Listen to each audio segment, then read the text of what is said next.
Monday to you, or whatever day it is you might be watching this on #replay. It's Michelle's Magic Monday, and it is a magical day. It is every day that is a magical day. That's one of the things that we want to remember, is to come at things with an energy of devotion. Sometimes when we dread something, we actually can co-create the exact energy that makes it unmagical, or the exact energy that we have worried about or concerned ourselves about. It actually makes us create the exact thing we do not want. So one of the things I want you to do is be active about your co-creation as things are speeding up. I'm noticing my spiritual clients, my students, the people who are following me, the same thing is happening everywhere, which is that there's an intensity, a speeding up intensity happening. And that isn't going to go away. Like that is a new version that will continue. It's actually, when you look at the laws of time, space, quantum reality, as you heal more, your intensity will rise. As you release more of your outdated programming, the more you're going to go into a higher dimensional reality, a higher timeline, a higher quantum frequency. As you get rid of the garbage, like you're having your spiritual garbage collector come by and take all that stuff you don't need, you'll actually raise your frequency. As you're raising your frequency, that's when the intensity happens. That's when the timelines actually seem to speed up, because time and space isn't linear, right? Time is actually a very interesting concept that is created for our mind, our physical reality to have an experience. Because when you actually look at quantum physics and string theory and all the different things, we recognize that actually everything is simultaneous. And therefore, we have to be able to have an experience which to us appears like linear time. And as we raise our vibration, as we, again, get out of the unclogged energy and frequent at a higher vibration, time will appear to go faster, because it's like a high note. A high note is a higher vibration. So does your soul or your spirit become at a higher vibration. When you're at that higher vibration, it's going to appear like time has sped up. So it's not going to slow down unless you decide to go backwards. And that's not our goal. Our goal is, as an evolving spirit or soul, to only be going forward, to recognize that the now is what we have, and recognize that we want to make the best of each and every moment in our experience. So here's what you want to do. You can slow down with things like self-care and rest. That will help you have the appearance or the feeling of things slowing down, because when we get into the intensity, it becomes like a little bit of a rabbit wheel of momentum. And momentum is good, especially if it's something we want. As we're seeing results, we create momentum. So we don't want to slow down results. What we want to do, however, is slow down our body to recalibrate and allow ourselves rest, a good night's sleep, allow ourselves to not be only doing, but actually the only way to be receptive is to take a little bit of a pause and allow ourselves to reboot and recharge. So we don't want to make slowing down bad. It actually allows us to recalibrate, and it can be very, very intentional as it appears like things are going really intense or fast. Be intentional about self-care and rest. It's the counterbalance that actually brings balance into our world. The other thing to think about is to take a couple of deep breaths. Breathing too will recenter you. So as we know, our nervous system will recalibrate with 2 minutes of breathing and knowing that it's safe. So you can close your eyes and breathe and tell your body to reset and allow it to reset into the field. And that allows you to just have a completely different experience.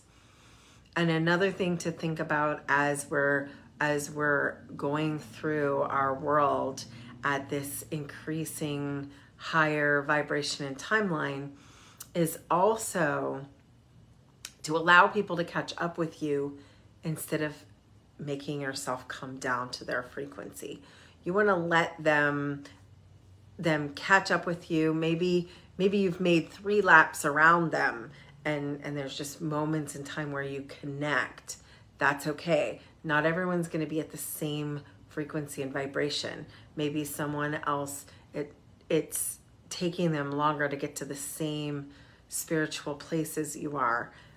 You'll meet them on the path. If you're meant to be in their lives, there might be just moments when you're not recalibrated with them. So go ahead and keep yourself at your vibration. They have to meet you. You can't constantly be looking backwards over your shoulder and slowing yourself down for them. You get to go forward. You get to keep going. And just remember, your spiritual family and even maybe your physical bloodline family, whoever it is that is going to be on this journey with you, maybe they can't make the lap as fast as you can, but it is like a spiral. So there are times where you can connect by just staying on your path, letting them be on their path and not worrying too much about that, and just being present with people when you're in the same place and at the same time. You can't make them move any faster, and you don't want to slow yourself down. That's the big, I wouldn't say it was an aha moment, but it was a really clear channeled message for me today was you're going to connect with people right where they are. And if you happen to be right where they are and it's good for you, whether they're on the same exact trajectory as you, take a moment, enjoy that time together, and don't feel guilty leaving them behind or not being on the same path. You're most likely to meet them at a synchronistic moment where both of you can connect and be ready for that connection at a different point on the path. And maybe they catch up with you when you're taking a rest. Or like I said, maybe you make 3 laps to their 1. It's okay. Sometimes maybe while you're taking a walking lap, they're running to catch up with you. It's not really a race. It's more like a journey. So when we're with other people on the path, we can lead, we can raise our own elevation. We've got to worry mostly about our own calibration and our own journey. And we can lead by example, we can be teachers, we can be healers, but we want to make sure that we're not getting so enmeshed, so entangled in what they are or are not doing that we're in actual energetic judgment of them or ourselves. I had a beautiful healing this week where this morning we were looking at all the projections onto me. And this person and I were working with disentangling all of the things that were projected onto me from my childhood, from my 20s, from my 30s, that then I had to check and see, is this my belief or was this somebody else's belief? And then I just recalibrated to be what they believed me to be, and prove them right. Just because there were so many times I'd heard it, I started to frequent at that place. So what I've been able to do is choose where I'm going. I've got a really clear path. And maybe that's what I'm trying to get to here today, is to really pick what is it you want. And this is one of those sweet spots astrologically to really, really, really think about what it is you want without the enmeshment of what other people want for you or want from you. So when you get to pick what you want and how you want to feel and how you want that experience, this is one of those times. So we've just passed the super moon and it was intense. So there's a breathing space until the next new moon.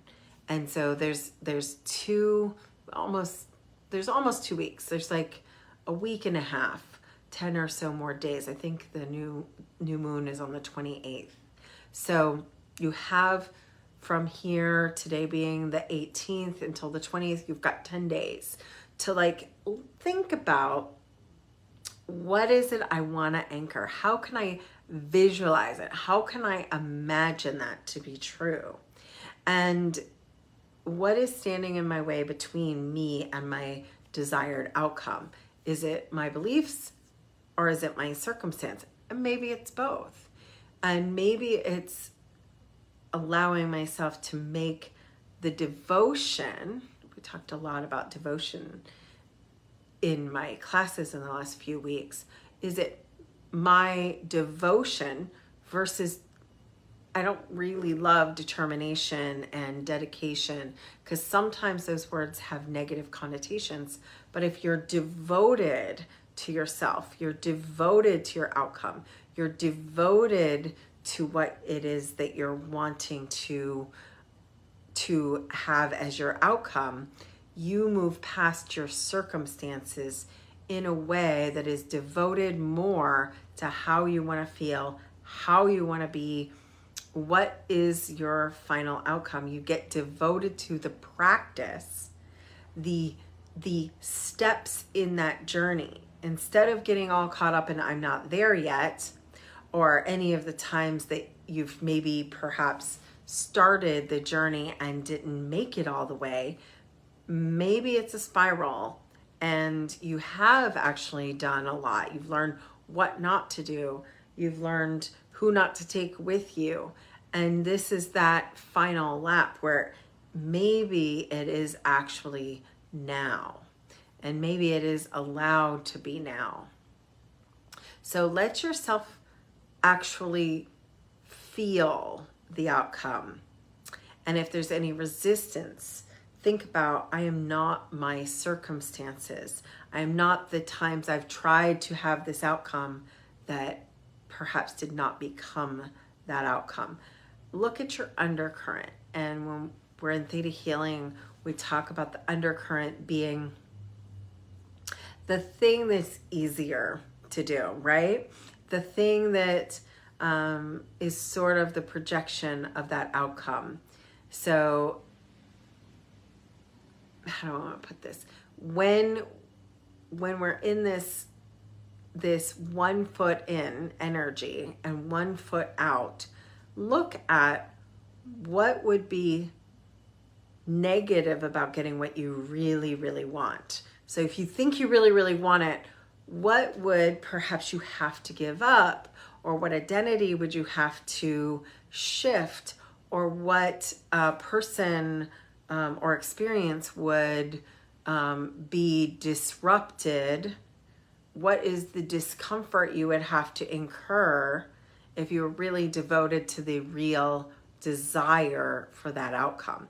So there's often this undercurrent of saboteur where we don't want to do it because there's a discomfort we would have to come through.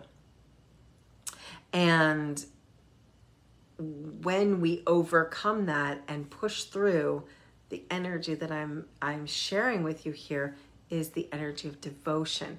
If you're more devoted to your desire, you can push past your circumstances. You can push past these little pieces that seem to keep you stuck. And then the saboteur for me is the voices in your head that say you can't, or you shouldn't, or it's not for you.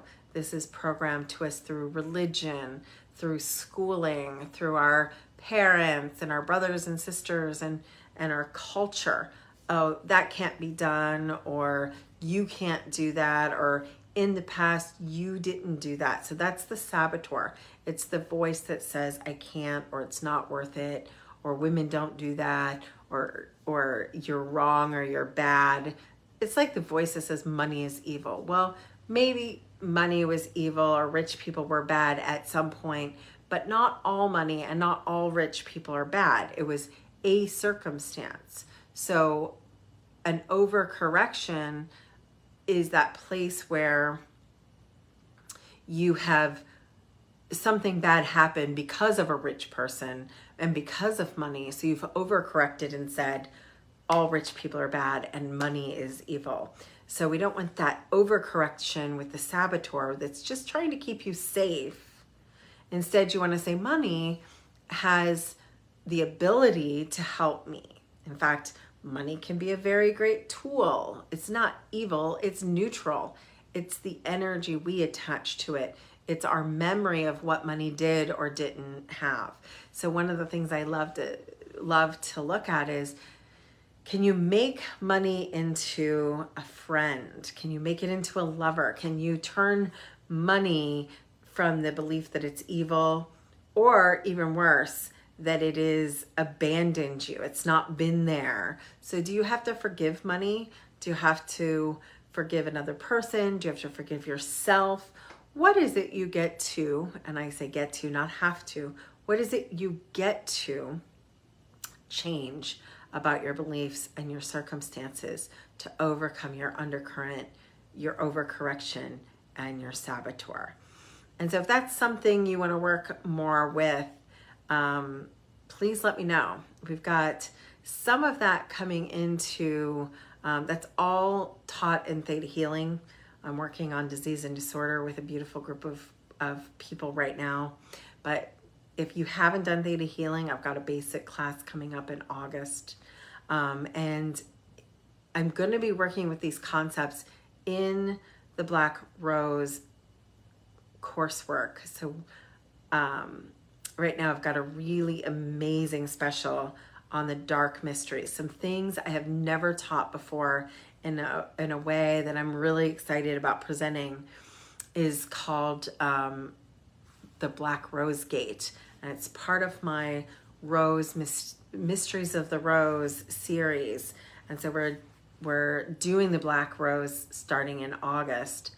And if you didn't take the Pink Rose program, if you join now, you're actually going to receive all of the material from the Pink Rose by being part of the Black Rose Gate. So right now I've got a really juicy special going on about that combination of the Pink Rose and the Black Rose programming. So if you buy one, you get the material from the other free. And if you were already in the Pink Rose Gate, that you should be able to see in your inbox a code for a discount for the Black Rose. So that's coming up in August. We've got just a lot on the plate. Really, really wonderful stuff. I'm coming to West Palm in August as well to be with my mentor and friend Lourdes, and she and I are doing a goddess empowerment retreat. So I know that people are coming in from all over the place. If that is something you're interested in, that's the Goddess Empowerment Weekend in August. So there's really some juicy things if you want to work with me coming up. And of course, Witchy Weekend is about half sold out. So last year we were sold out by the end of July. That is for Halloween weekend. So if that's something you're interested in, now is the time to talk with me. And of course, last but not least, if you want to be on the trip to Egypt, this would be an amazing trip. We're going to be there right over the winter solstice. We're going to be at Karnak on the perfect alignment. And we've got just a super duper amazing journey down the Nile and through the chakras, actually. The Nile is considered the chakra plane. So there's a way to work with the chakras while in Egypt and coming down the Nile, because we'll be 7 days on the Nile in Egypt, as well as some really beautiful anchoring days in Cairo. So if that's something, lots going on. In the meantime, thank you so much. If you're watching on YouTube, we do our Facebook group live. This is always filmed live in Soul Circle. And so you can always join the Soul Circle Facebook group. If you're missing this and watching it as a replay, you can either watch this on YouTube. We usually try and get this up right afterwards. And please subscribe to my newsletter. We do make sure that this goes out. This video goes out once a week on Mondays. We are now making sure that email is available. So lots of good things coming for August. I can't wait. In the meantime, as we're getting through July, what I want to do is help you recalibrate your energy. So everybody just take a deep breath in, and we're going to just center into our bodies. And I want you to just breathe into the idea that I am here now. And just release any projections you have from beliefs from your past on to your future. So we want to just really release old ideas, paradigms, and cultural beliefs, things that your family, your religion, your culture have told you. So if there's a voice in your head, a monkey mind voice saying, this isn't possible, or I can't do it, go ahead and let that go right now. It's even coming out my throat. What is it that you need to let go? What is unsaid? What is no longer serving you to hold back? Reset that now. And as you breathe into it, I want you to create the best possible outcome. See it in your mind's eye. Feel it in your heart. And breathe into it. Feel it. Anchor it into your bones. Feel it. Step into it energetically. This version, this timeline, this higher frequency version of you, connect on a soul level. Connect with it. Your mind's eye and the mind's eye of the one who already has it is one and the same.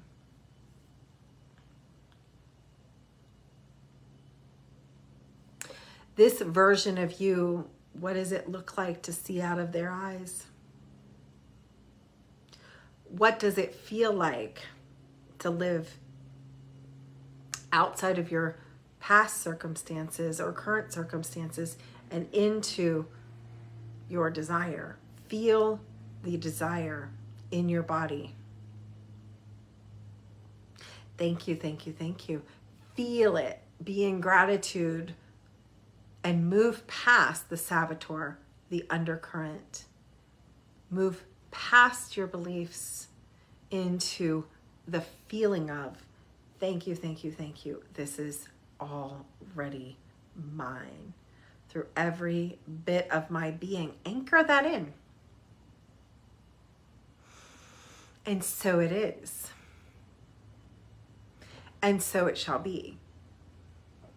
And then see if there's a message about what the devoted version of you does from this point forward. Instead of looking at it as determination or dedication or anything, discipline, think of it as, what is the devoted, aligned version of you? What does he or she do to get to the path of the one that already has it? And then bring it into your cells, into your body, into your heart. And so it is, and so it shall be. This is already mine, and this is who I am, and this is who I'm becoming, and this is my devotional path to my outcome. Thank you, thank you, thank you. Above, below, to the right, to the left, behind me, in front of me, and within me. This is who I am. This is who I'm choosing to be. And this is already mine. Thank you, thank you, thank you. It is done, it is done, it is done. I hope you've enjoyed that anchoring. Do that as many times as you need to recalibrate and reset and be the version of you that already is. So I will see you again next week. Remember to live magically, and that I love you.